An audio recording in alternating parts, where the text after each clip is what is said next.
আমরা যাচ্ছি জয়ন্তী বক্সা বেড়াতে, গাড়ি ছাড়লো আমাদের। কেমন লাগছে রুমিনা?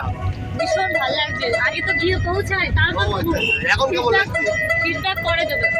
শুরুতে তো খুব ভালো লাগে, শুরুতে তো আমরা সালমান খান সেজে যাই আর ফিরে আসি হচট হয়ে।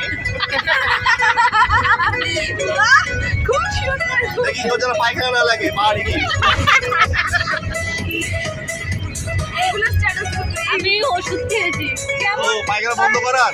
পায়খানা কেমন তোর কেমন মানে সাহস, ঠিক আছে? তুই এই যে কথাগুলো এইগুলো সবাই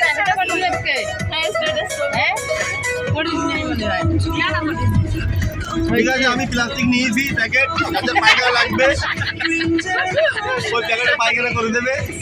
ডকুমেন্টগুলো নিলাম না, আধার কার্ড দেবে আধার কার্ড, সেদিন ধরে বাইক আছে এখান থেকে। আমরা বলে আসলাম কি আমি